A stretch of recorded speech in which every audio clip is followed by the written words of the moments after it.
Welcome everybody to today's webinar. So we have some people who are new on the call. Zach, I can see you've joined. Welcome, coming to us all the way from Seattle. I know there's a bunch of other people that are brand new today, so thank you all for joining. So to just give you a little bit of context for these webinars are free. There is no sales spin or expectation that there's anything that you do as a result of being, other than being a part of our vision. And our vision is for everyone in the world to know and use their ID. And so one of the best ways we can do that is by just being a shining example to people of what being in stride and true to your authentic self, what that looks like. You know, that's always the best way to inspire other people, not by your knowledge, but by your example. And so when COVID started, we began these webinars as a mechanism to help people just stay connected to a group of like-minded people who care about showing up as the best version of themselves, no matter what the challenges might be that they're facing each and every day. And then even though COVID has sort of started to fade into the distance, the community that's been built here has become really a strong support to each other, and they asked to keep this going as a means of staying connected and staying sort of crisp on new ID insights and nuances. So we have two webinars. One is at the start of the month, we pick a topic, we call that the Living in Stride webinar. It's a general webinar, we broadcast it to everybody, and we pick a topic. Today, it's going to be all about how, you know, what is it about your ID that impacts your credibility and your influence as a leader? Like, how do you have the highest impact? What is it about you? And what are the things that erode that? And every month we pick a different topic. And then in 2 weeks' time, we have what we call our ID Masterclass. And the ID Masterclass is another webinar, and it's specifically for those people that want to really dig into the nuances of the ID and understand things like how do the instincts combine together on that topic and learn from each other. It's really a brains trust of people that are either quite experienced and skillful with ID, or those who want to get there. And everybody's welcome. But between the two webinars each month, it, you know, seems to work a trick for keeping everybody juiced and great ambassadors of what the ID is all about, you know, through your own example. So with that, let's dig into today's topic, which is all about using your ID insights to be a highly impactful and credible leader. So we're going to look at the things that impact you. What are the things that, you know, boost it and erode it? And then what shows up when you're out of stride.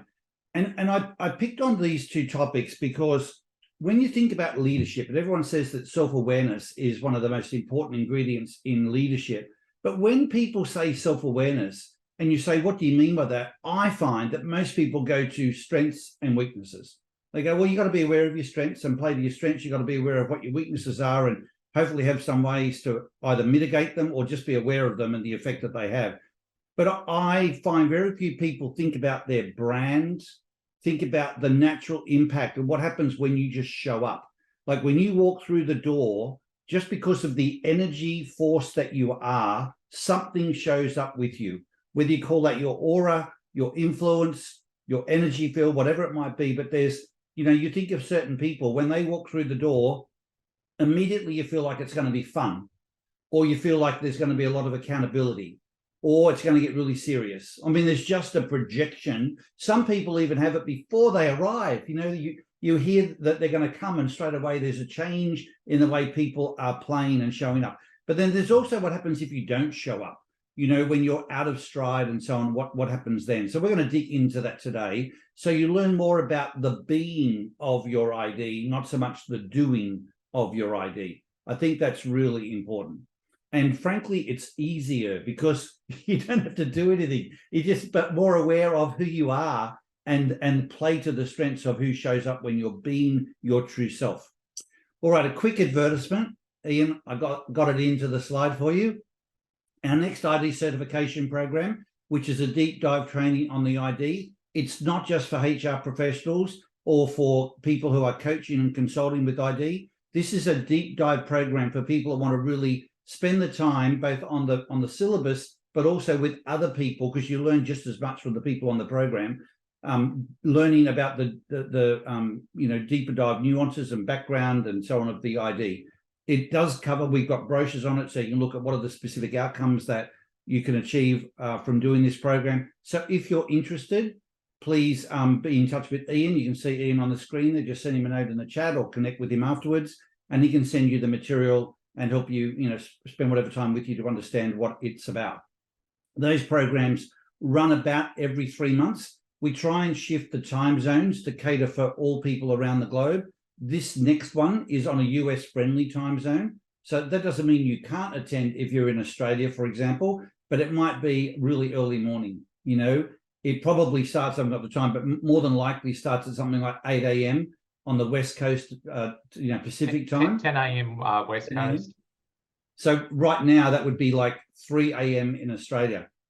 Not impossible, but it means that you're going to be on for, I think it's a 6 to 7 hour virtual webinar. It might sound like a long time. I can assure you that one of the stars of that program, Alona McCulloch, who Alona is on the call here, she's one of our key facilitators. I mean, she just runs a brilliant, engaging program, and you'll have a ball. So if it interests you to get that level of expertise and become a part of that community, because there's then ongoing learning in addition to this program that you can participate in as well. Alona or Ian, anything you want to share about that program? Other than we'd love to have you. Yeah, we would really love to have you. There's so much content in there. It's just like a beautiful Pandora's box. And it's true because I have to give kudos to Tracy, who really sort of started arranging it. There's so much in there that it really doesn't feel like it that long. That's the feedback we've gotten. So we'd really love to have you join us. So it runs, thank you, Alona. It runs on the 25th and 26th of October, 2 days solid. And then we have a break so you can go and actually apply some of the learnings and do some interaction with other colleagues on the program. And then we come back for a third day to bring it all home. So as I say, if you're interested, reach out to Ian. He'll get the details to you. All right, let's dig into today. So the first thing is to think about impact and credibility. That's the focus here, because I find so many leaders are busy from an expertise level, but maybe not as aware of the impact they're having and the things that inadvertently erode their credibility. So let's dig into that. So the first thing I would say to you, there's some generic things that you want to be aware of. No matter what we're about to cover for the rest of the webinar, these things hold true, no matter what your ID. Get in stride. It doesn't matter what your strengths are, what else is happening. If you're not in stride with your ID and being true to yourself, everything else is hard work and sub-optimized. So that's the first thing. And when we talk about being in stride, this is what we mean. We have this one-page visual that defines, the green arrow here is you being in stride. When you are in stride, you get all these things at the top of the chart. When you get pulled out of stride, that's what these forces are here to the left and to the right. There are things in life that just because you're on the planet, whether it's society's expectations that stereotype what men and women should or could be doing, or whether it's expectations in a relationship, the way you get educated through the school system, certain expectations in your own family or in your career, there are just forces that pull us out of stride because no one knows what our ID is. It's not like you come into the world with a little operations manual around your neck that people go, this is how you raise Paul. So for all the right, loving reasons, we get raised to do things certain ways, but it's often not until we're adults that we figure out that's not working for me. And it's been a source of stress, often a source of ill health, and we get compromised. And that's what this horizontal axis means, is that the further you go out to the left or the further you go out to the right, the greater the stress builds up and it robs you of being able to enjoy all of these benefits here at the top of the chart. So not only is that true that you get pulled out of stride and compromised, what's really powerful is to start to know your early warning signals. What are the little signs that you can see as you get more self-aware? And this is what I mean by it's beyond your strengths and weaknesses. What are the little signals that I'm a little out of stride? We're going to show some of them today. But here's what's really powerful, and this has come up relatively recently, is it's not just about performance and stress. What happens when you get pulled out of stride is people want to hide. They're not as visible, they're not as confident, and they're not as courageous with sharing their true self. And so when you have people who are out of stride, you're not seeing all that they bring to the table. You know, they're compromised, right? And you don't know when you're speaking to someone, if they're out of stride, are they speaking their truth, or are they speaking the version of the truth that they think you want to hear, or that feels safe for them to say? So it's really important that you're in stride, and then as a leader, you foster an environment that allows other people to be in stride, so the conversations and interactions that you're having are more true of what people's real thoughts, feelings, beliefs, and so on are. That's a really huge piece. I'd call that a breakthrough piece of our peak performance indicator model that's come out of, you know, these webinars, and something that's relatively recent. I mean, we've known it, but we haven't expressed it as you know, in this same way. I think it's really huge. When you think about today's age of mental well-being, and of people talking about psychological safety, and having the environments where we can be visible and be heard. And someone said to me the other day, I feel like I'm being seen for the first time in years. I mean, it's wonderful that they get that from their ID, but how sad that they even had a month of not feeling seen. I mean, we are who we are on this planet. We want to bring all of ourselves to each and every day. So the first step is to be in stride. Now, when you are in stride, in terms of being impactful, that's when you're going to have your most courageous, you know, conversations, take your most courageous action. So that concept of being bold and courageous as a leader, being the one that blazes that trail that other people want to follow, you're going to do that best when you're in stride, because you're also then your authentic self. And the other thing is, you're not as preoccupied with you.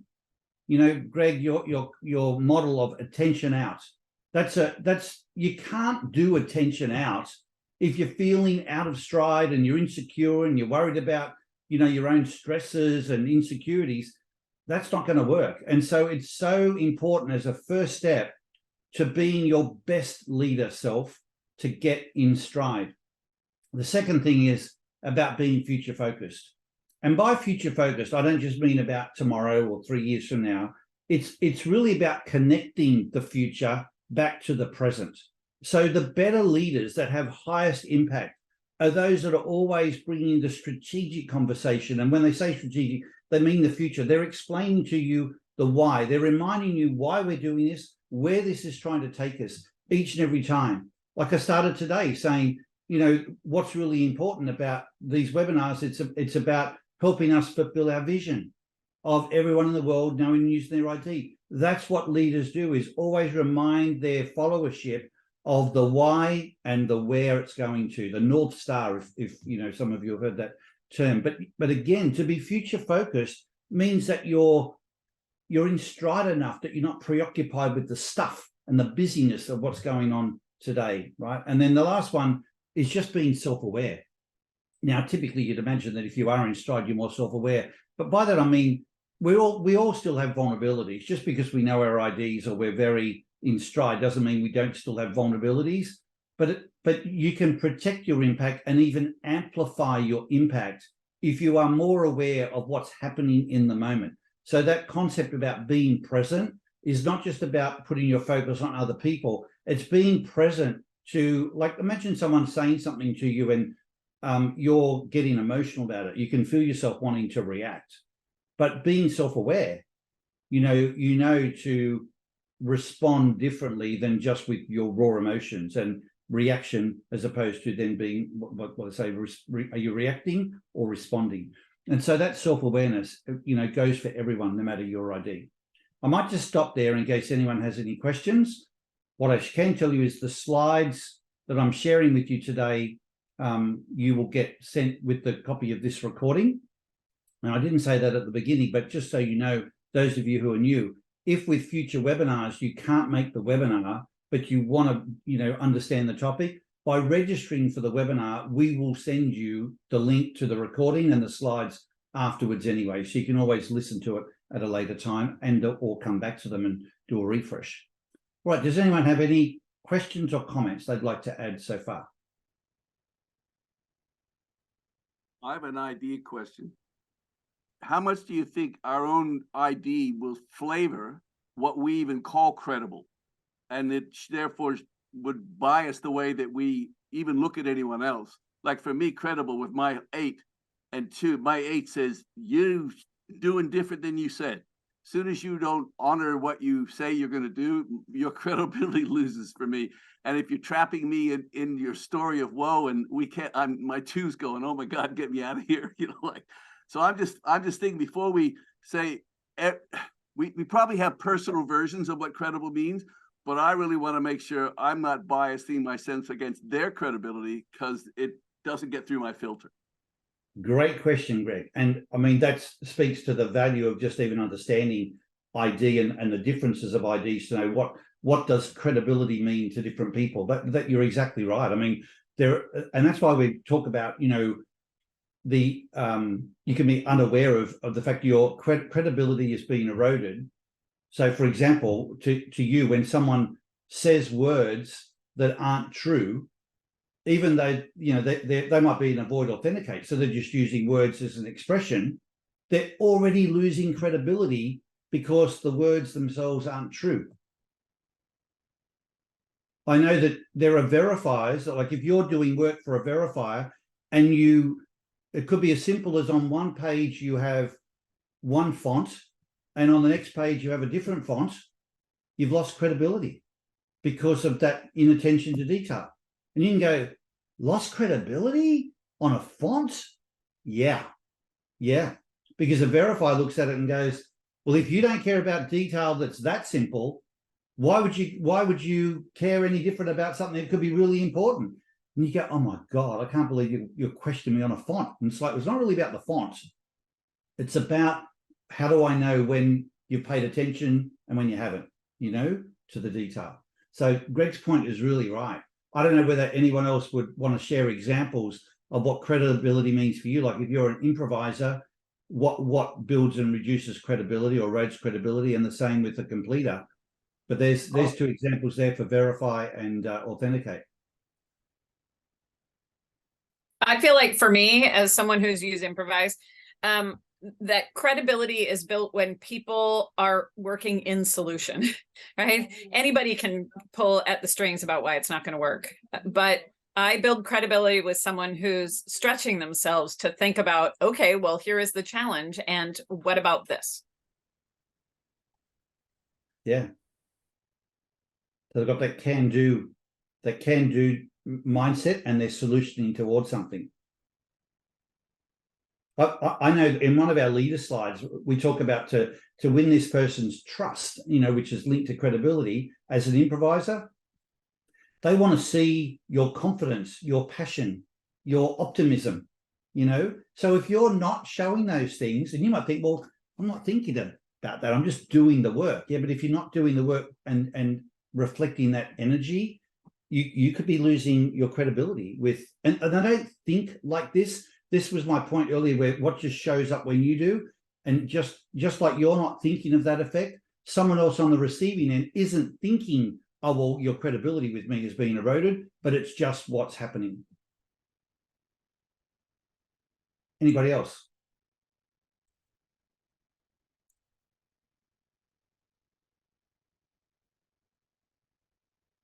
So what's the remedy for this?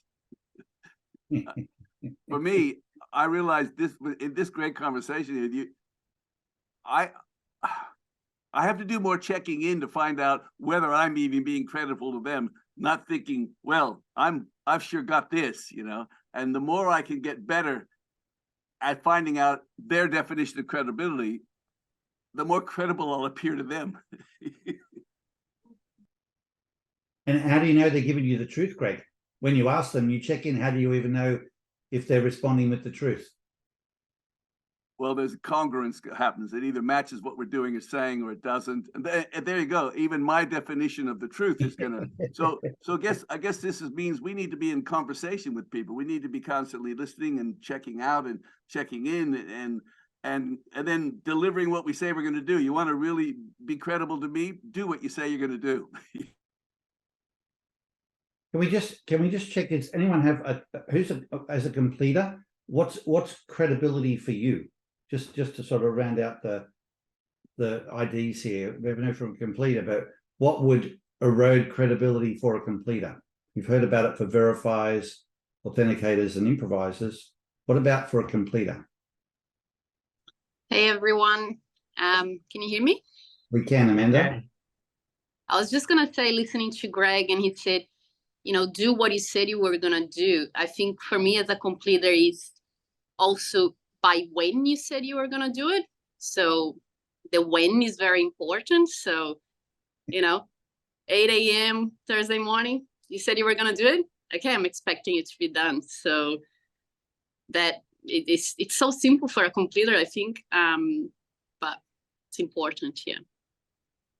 So Amanda, if someone said 8 o'clock Thursday morning and they get it to you ahead of time, does that do anything to credibility, or does it not have any influence? Like if you got it Wednesday night instead of Thursday morning, is that good or that makes no difference? That's great. That's extra points, especially at work. I'm like, wow, okay, well, but then if it's too early, I'm like, okay, so there's not enough workload. Maybe I need to give this person. No, usually, yeah, extra points. Yeah, definitely. Okay. All right. That last answer was more than the truth. That's very good. But what I love about that, I mean, this is a good example, guys, of the nuances of ID. Like Amanda starts with when, and then you go, okay, but if it's earlier, that's good. But if it's too early, not so good. And it's just what happens instinctively with people. Amanda's not sitting there consciously thinking those things. It's just what happens, because you're wired the way you are, right? It's pretty cool to understand that. So let's dig into what are the things that can boost your impact and credibility. I'm just going to explain these by way of your idea. I'm going to put them all up on the screen, going to let you just review them. And then we'll have a talk through which ones stand out to you. You might want to add some to it. And what we typically do in these webinars, for those of you who are new, is we build this slide together. So I often put up some material first up as like a draft or as a thought starter. And then with your reactions and contributions, we complete it. And then you've got a little tool that you can have at your fingertips forevermore. So let's talk about the things that boost your impact and credibility. I just got these up here for you. So the way you read this slide is you look at the boxes that fit your particular drive. So if you're a strong verifier, you'd look at the top left-hand corner here. If you're an avoid verified drive, you look at the bottom left-hand corner. If you are a 5 in an instinct, don't worry about that instinct so much. Go to where you've got strong drives. So if you were like, 4, 3, 3, 8, you'd look at the 3 drives down here. You'd look at the improvised drive up here in the top right-hand corner. But I'd say pick your 2 strongest drives, the one that goes up and one that goes down. And these are the things that happen. So, and this is without you trying. This is just what happens when you show up. So if you've got expertise, amplify it, because that's something that when you speak from a place of expertise, there's a confidence, there's a certainty, there's credibility around the topic. If you're not so, learned about that particular topic, maybe it's one to not open your mouth on so much, because it'll be a different standard of conversation that's occurring. Your perspective on things, just you sharing perspective, you may think it's nothing. It's, doesn't everyone have perspective? Not the way a verifier does. Verifiers have a talent for being able to, no matter what sort of turbulence is going on, they keep things in perspective. And just bringing that lens to a conversation can be incredibly impactful. It can be a turning point in where that conversation might have otherwise gone. So I won't go through every single one of these, but I'm happy to firstly explain any that may not make sense by the way they're worded here. And then we can, adjust or add to this as you have something to contribute. So firstly, I'll just say, does anyone have any questions? Is there anything that you want clarified from what you see here? Mine's less of a clarification, Zach here, but more of a question. You mentioned focus on the extremes, either high or use or avoid. when it comes to what's your perspective on when someone's a 5? I look at some of those qualities where I'm more neutral on some of these, where at times I could definitely think of many circumstances where I felt maybe more full tilt towards very high verify in a specific situation that I maybe deeply cared about.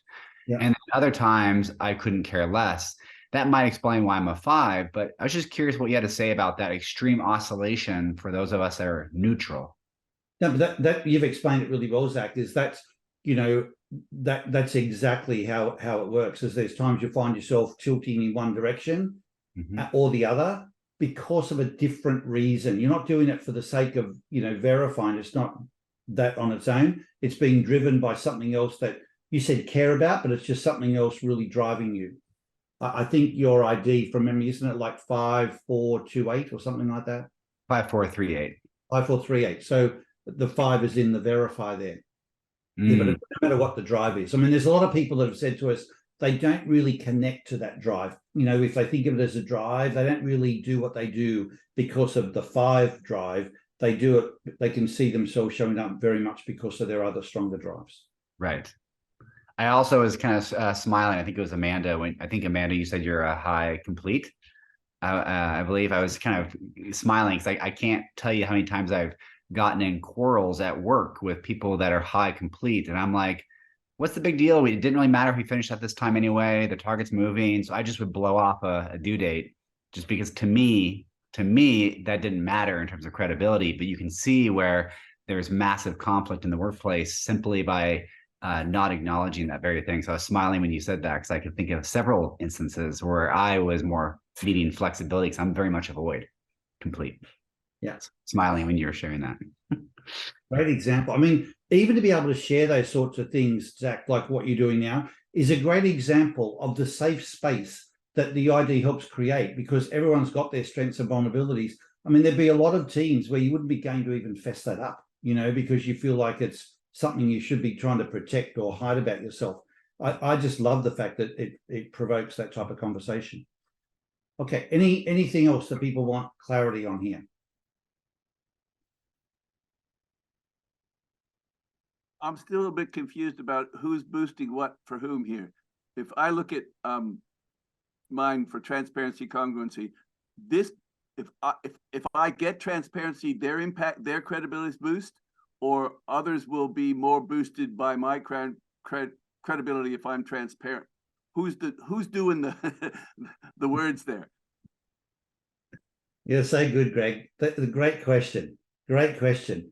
You know, so to me, this is about you showing up as your best version of yourself, and that then radiates the right energy to other people. Now, I'm saying for you, when you're showing up and you're being, but by you showing up in stride and being your best self, you bring transparency, you bring congruency, you lead by example. That's how you'll impact. If you're in a conversation with a team and you call something out, you know, whether it's because you're just bringing it, putting it on the table, making sure it's transparent, that tends to be the contribution. That there's a way that authenticators do it that really has impact. You know, it's not just that you bring the elephant out on the table, it's the words you use to describe the elephant or, you know, that type of thing. It just has impact. Your congruency of what you said and what you do has impact. Now, conversely, if you're doing all those things, but you're doing it for Amanda and you don't do it by 8 o'clock Thursday morning when you said you're going to do it, now you've already got one in the bank and you just withdrew from the bank as well, you know? So you've got to be cognizant of the people you're doing it for.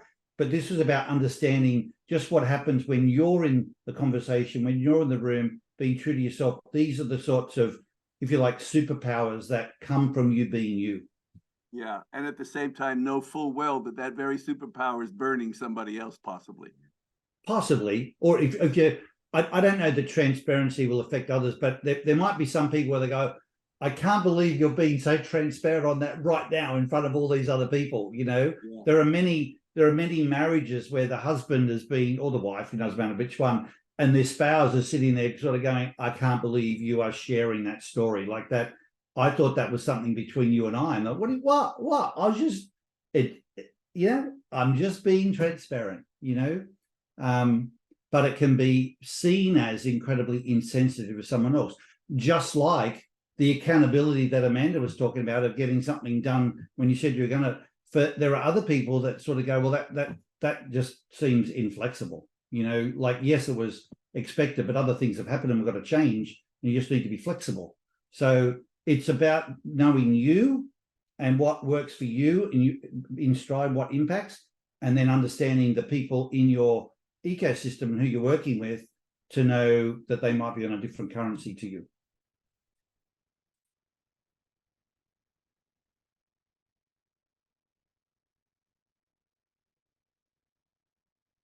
Anything else? Does anyone have anything they'd want to add? Like, there might be either surprises here where you think, I don't know if that's true of me, or I thought I did that as well. It's not on my drive, but I thought I did that as well. Or is there anything you can see from your ID or what you've experienced of other people's IDs you want to add to this particular slide?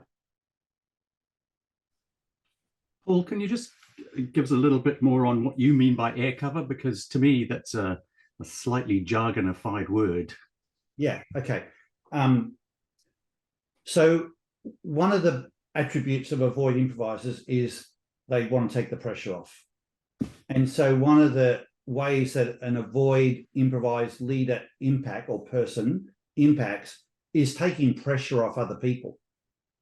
So when however they do that, whether it's by providing more resource, providing more time, but they tend to take pressure off by providing that sort of air cover. That's what I'm really meaning here, is taking pressure off people. Thank you.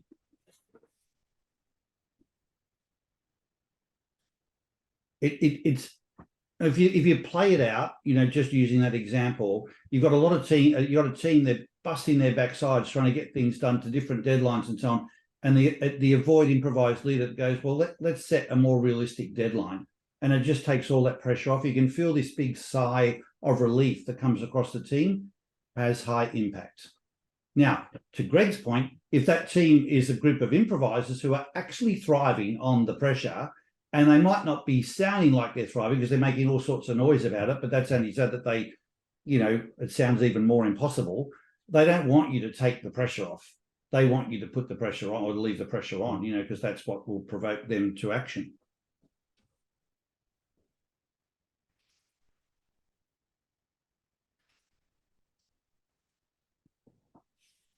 All right. So if this is what boosts your credibility, what are the things that erode it? We've already had a couple of examples today, but what are the things that erode it? And let me just show you the slide and let's talk about these things. So these are some of the vulnerabilities that really start to have impact, but the negative impact. So I'll start on the right-hand side here, given that we often start on the left. So as an example, you see with the avoid improvise drive, I've got huffing and puffing. Now, this doesn't mean every avoid improviser huffs and puffs, but I've had many leaders who are huffing and puffing, and it comes across like they aren't enjoying themselves. And I always remember this engineering leader. He was whining about something one time, and then he stopped halfway through and he goes, I actually love it, don't I? Yes, because the avoid improvisers, they like this, or not just like, they need the struggle. The more it's a struggle, the more they perform. And so often the huffing and puffing that they're doing, because whether it's busy or it's hard work, and it's all part of the struggle. But to other people, even other avoid improvisers, it can be really off-putting. And again, I've had, personal examples and many situations where I've seen that play out. It's just something to be aware of. I remember as a converse example, some of you know a good friend of mine, Craig Alexander. He was the world Ironman champion, and he was saying, I always remember him saying to me, on the morning of the race in Kona, when the announcer would come on and say, it's going to be 50 degrees out there on the road today, like 50 degrees Fahrenheit, whatever that Celsius, whatever that is in Fahrenheit, but well over 100. And the wind's going to be blowing at 80 kilometers an hour while you're out on the bike at 50 miles an hour, and the seas are going to be really rough. He was sitting there getting motivated by that. He knew that most people were going, oh my God, that's going to be so hot, so windy. That's going to be such hard work. And yet for someone like Craig, the harder it got, the better he knew he could perform. It also helped him knowing that most people were getting really put off by that type of news, right? But the struggle is a motivation to the avoid improvisers. But when you're then huffing and puffing about it because it is hard work, that doesn't necessarily boost your credibility. That can erode it. And I think these are the subtle things that are really good to know. Just like being silent, even if you're being silent because you're thinking something through, that's not how it's interpreted by other people. And your silence or your non-attendance can be seen as withdrawal, disengagement, lack of interest. And it's not maybe where you are, but it's just being aware of how that impacts other people who are not even different to you. They might be avoid improvisers. You're in a conversation with someone who's another avoid improviser, but you've gone silent because you're processing something. They don't know that, and that can have a high impact. So these are here so that you get some insights that people wouldn't normally give you. You know, the passive aggressive one isn't just, I got you, Zach. The passive aggressive one isn't just linked to avoid improvise. There are other people where that can play out for different reasons, but you can picture where someone doesn't agree, but they don't say they don't agree. So they go away and noodle on it and may not come back to finish that conversation, but their behavior then is different. It looks very passive aggressive. Well, it is passive aggressive. And it impacts in a negative way and erodes your credibility. I've got many situations where on the avoid authenticate, saying one like being sarcastic, which you might think is funny, there are a lot of authenticators that really struggle with that. Zach, I've got to come back to you. Yeah. So let me know if I'm thinking about this correctly. So what would erode someone's credibility for me in this situation or their impact is if, as an improviser, if someone is huffing and puffing or making passive aggressive comments on why the big dream, the big vision, the ideation, the collaboration of just thoughts and, you know, ping-ponging ideas. You know, I've been in many meetings where those people are kind of just, yeah, the sarcastic ones. They're kind of overly passive aggressive on why whatever I'm saying is completely out of this world. That makes me lose respect for that person. At the same time, they might be feeling the same because it might be coming across as flippant or reckless. Am I understanding this correctly? Yeah, I think you're saying that well. And irrespective of what they're doing, just you being flippant at times. If someone's being serious and you just make it, you say something lighthearted, which you've still got the essence of the issue. Like you're not dismissing the issue, but the fact that you reacted with a flippant or lighthearted comment on something that was quite serious to them, that's just like immediate shutdown almost, you know.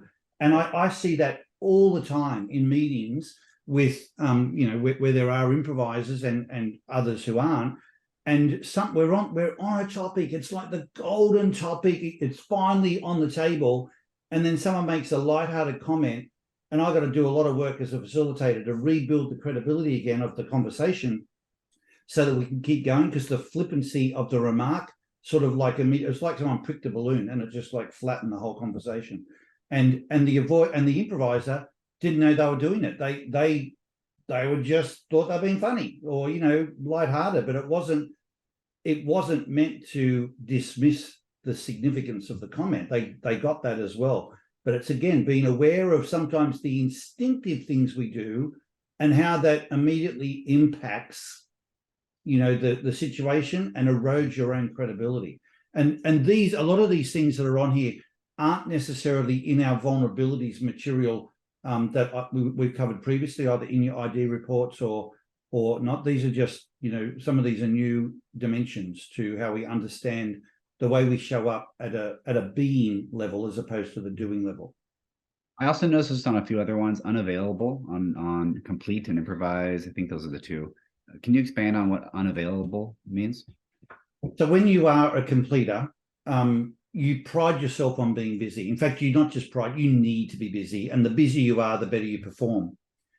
But that can, when you're really busy and, you know, not just in your mind, but physically busy, you look and you sound, because people might say, so what do you got planned for the weekend? And you walk them, well, I got this, you know, you walk them through what you're doing for the weekend. What you may not realize is happening to the other person is they're going, oh, okay, they went, okay, well, I won't approach you about what I was going to approach you on, because that's something I wanted to talk to you about, but I can see now you don't have time, so I won't say anything. And if you'd have known that, you would have been, no, that's so important. I do want you to talk about that, but it's too late now, because, you know, when you've shared your busyness, it puts someone else off, and it makes them feel like you're not really available, or that for you to be available, they're now imposing on you, and they didn't want you to be imposing. You know, it could be as simple as someone saying to you, can I talk to you about something? You go, yeah, let me just get this finished. I'll deal with that, you know, like, you know, in an hour's time or something. And for a lot of people, an hour could be way too long to wait, you know, and they move on. I had a lady yesterday, and I love this lady. She's it's a leader, Scott, that you and I were trying to reach out to. A good friend of mine from a few years ago. I haven't spoken. I just said, it'd be great to catch up with you. And she sent me back a text, and she said, I've got these, I'm really busy this week, but I can do 10 o'clock on the 25th of September. And I'm like, 25th of September? I mean, when is that? That's like weeks away. I won't even remember what we're meeting for in 2 weeks' time, but I just laughed. I was out walking and I just laughed. I'm like, that is so her, you know, like everything's booked in. And when it's 10 o'clock on the 25th of September, she will be fully present and available for me. Thank God I know that's her ID. And it's totally fine. I saw the humorous side, but if I didn't understand that, I mean, that there'd be other people that would react quite differently, getting sort of pushed out that far when you think you're just trying to catch up with someone. We just need a minute. You know, it doesn't need to be a formal organized meeting. So again, she's being true to herself, but to Greg's earlier comment, depending on the person on the receiving end, that may not work for them, you know. But again, because I understand her ID, you know what? I actually thought to myself, that's her being in stride. That's fantastic. I'm glad she's doing that. That was my reaction to it, but I thought it was really funny that, you know, that's how she reacted. Just make sure you're up early, Paul, but not too early on the 25th. Paul, can I ask a question on that? Because for myself, I am busy from 5 a.m. to 7, right? I have a worldwide organization. I can't get unbusy. I'm a completer, right? I mean, I'm way better than I used to be. I take my weekends off now. You'll be proud of me. But and I only do 12 hours a day, and that's it. So I don't do 24 hours. But literally, I'm on 5 projects. I don't want to be perceived as negatively as you explained, but oftentimes that's what I have to do, to say, find time in my calendar and I promise I'll be there, but this is my reality, right?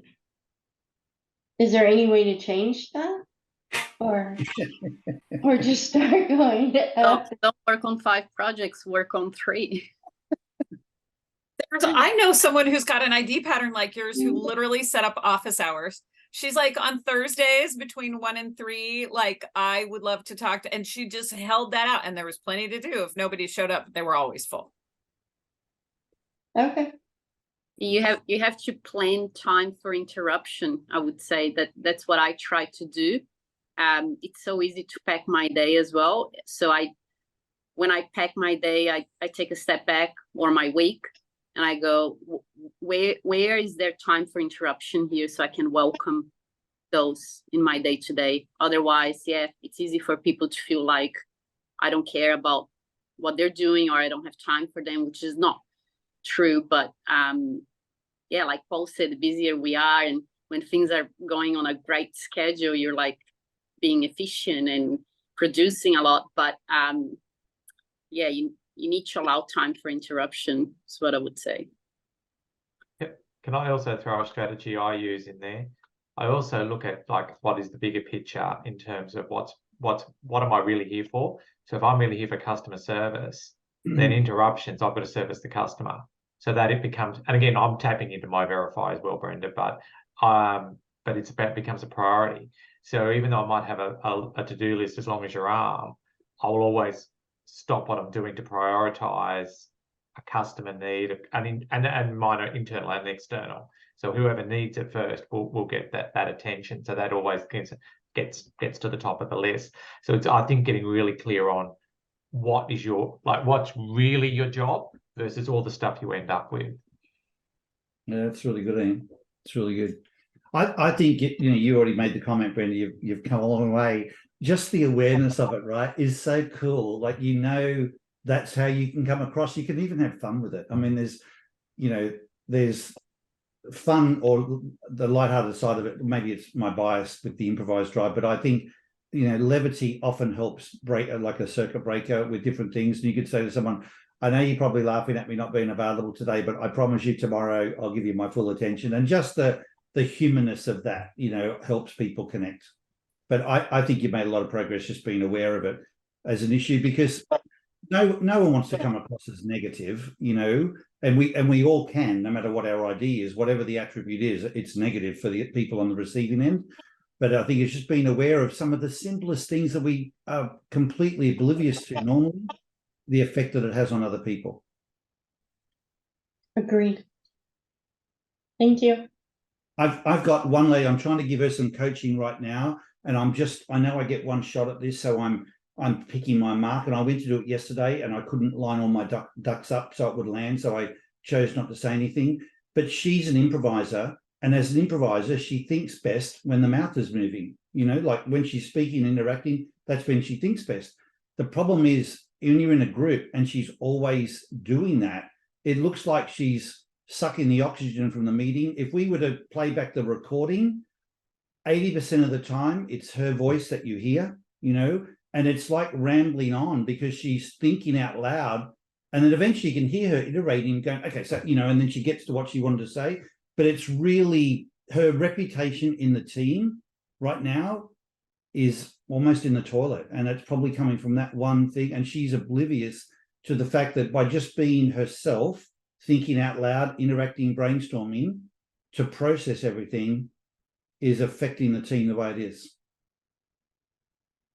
And I just feel really bad for her because all her intent is so honorable. She's busting herself for the team, but it's just her style through her ID. Now, there are other improvisers with the same ID that are not doing that, but maybe there's other onion skins to it, or they may be more self-aware. But again, it's just you talk about impact. It's not only impacting other people, this is really impacting her career. Her job is on the line right now. Paul, is she a high verifier as well? Nope. No, you're safe, Scott. Oh, good. Okay. No, she's not. No, and I think so. She's a 3 in Verify, and so being a collaborator, and when you put the 3 with the 8 in Improvise, which she is, and she's a strong authenticator, so she's thinking out loud in a collaborative way. I see many people, not all of them, but I can think of a number of people who have got that style of ID, and when they're thinking out loud as much as they do, as transparently as they do, as inclusively as they do, it can just be a big ramble that includes everybody else, and it's exhausting to people. Now, Paul, I have a question for you regarding that. I was commenting, I think on the very first slide, you mentioned self-awareness, and when you see it, you can't unsee it. When you hear it, you can't unhear it, or you can't unlearn something. I guess suppose you could fall back into your unconscious space. Do you notice any qualities or pitfalls based off of these types of under the category of self-awareness, under your example you just gave? I mean, I imagine that can take place for any one of these people where I wonder if it's a separate category of people that some people tend to really own that radical responsibility of self-awareness, and some people may be experts at all of these categories, but then they find themselves tripping all over themselves over and over again.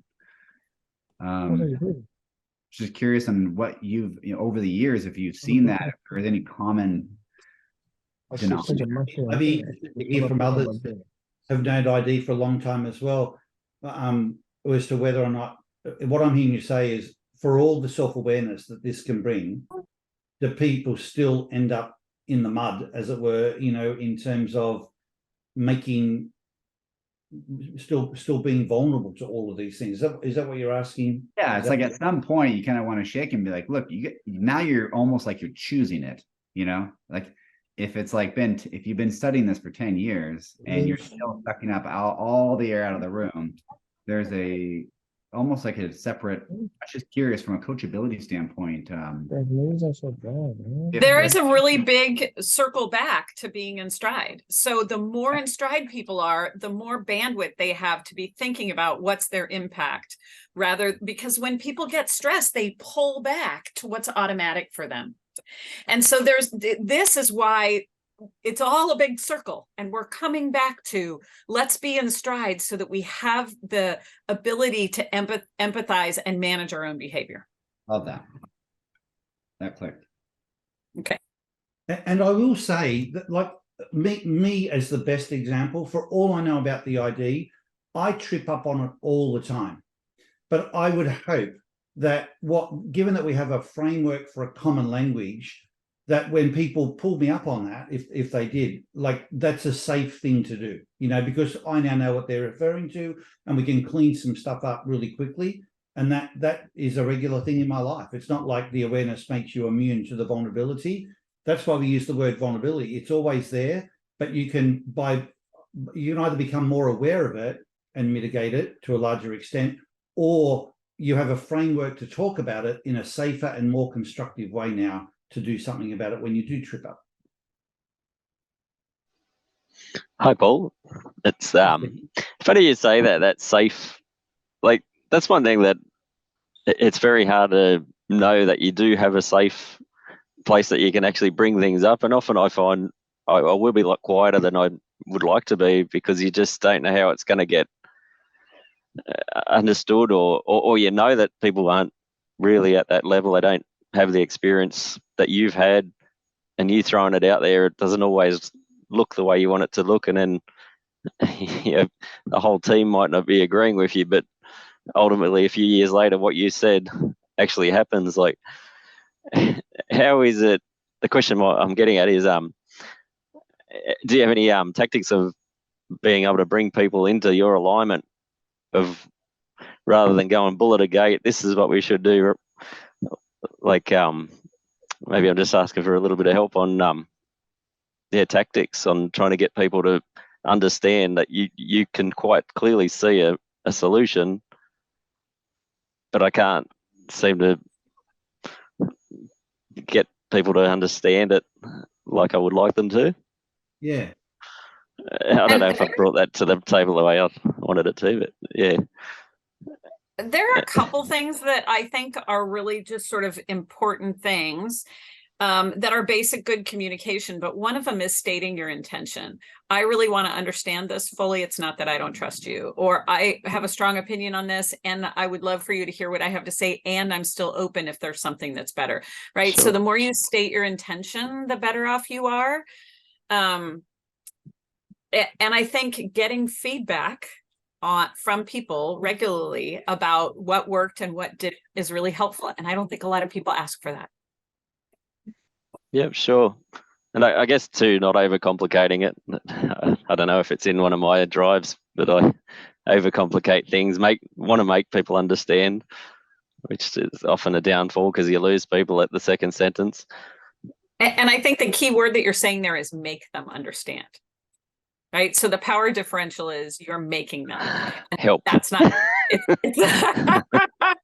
you're helping them understand your perspective. And I think if we're really talking about influence and collaboration, it's about, like, I'm just going to say, it's possible that some people strongly driven to verify do overcomplicate things. And part of the coaching for anyone who's got a 6, 7, 8, or 9 is, are you listening with an open mind, or if you come with what you think is the answer and you're trying to convert people to it? Because those are it's a very different energy.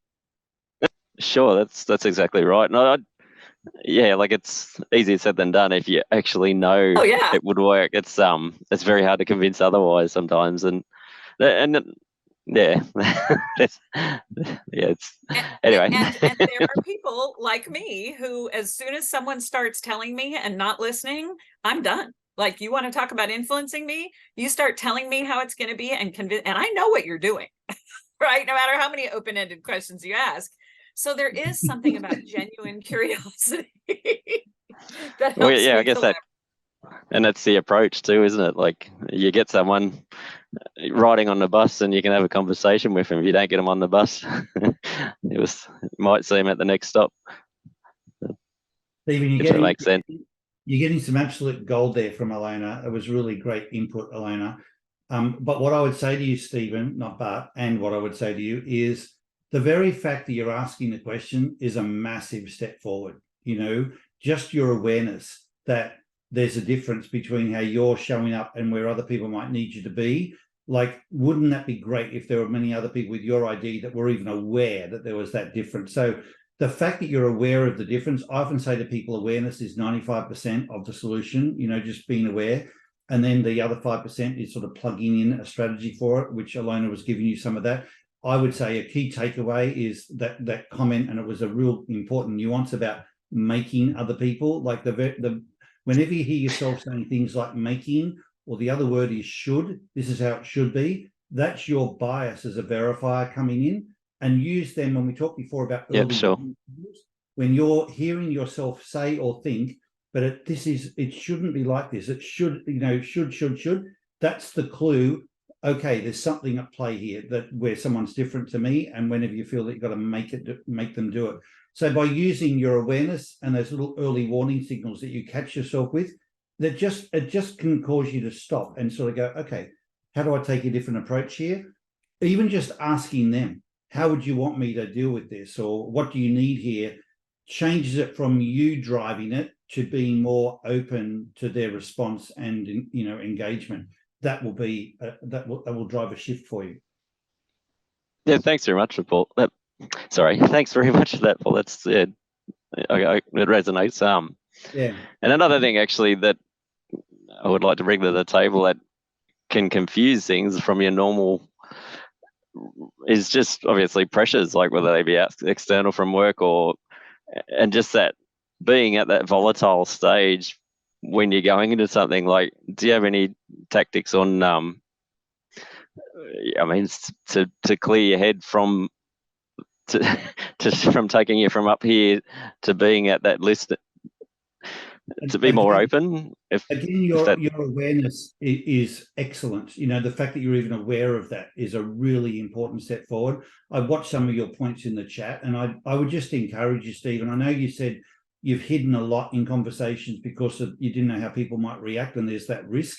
But I think you've actually got a lot to offer, that the more you speak up and do it from a place of curiosity rather than telling others, you know, you will actually, you're already having a really cool impact. So the comment specifically you asked about, you know, how pressure and the busyness can pull you out of stride. Just be aware of that and just take a moment to get present and sort of, you know, put that to one side. Like, just the awareness of that and go, I'm in my busyness mode, so step back for a second. And it could be as simple as saying to someone, just give me a minute to just get my breath here, and then I'll be able to, you know, come back into the conversation in a different zone. But whenever you're in that really busy, pressured zone, that's not the best way for you to engage in the relationship. Yeah, 100%, which unfortunately is all the time.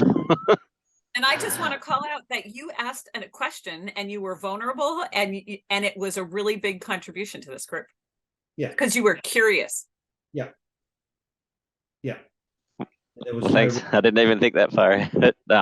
It's all very new to me, this whole thing, and the realization of yeah, like sometimes I think you know me better than I do, which is really weird.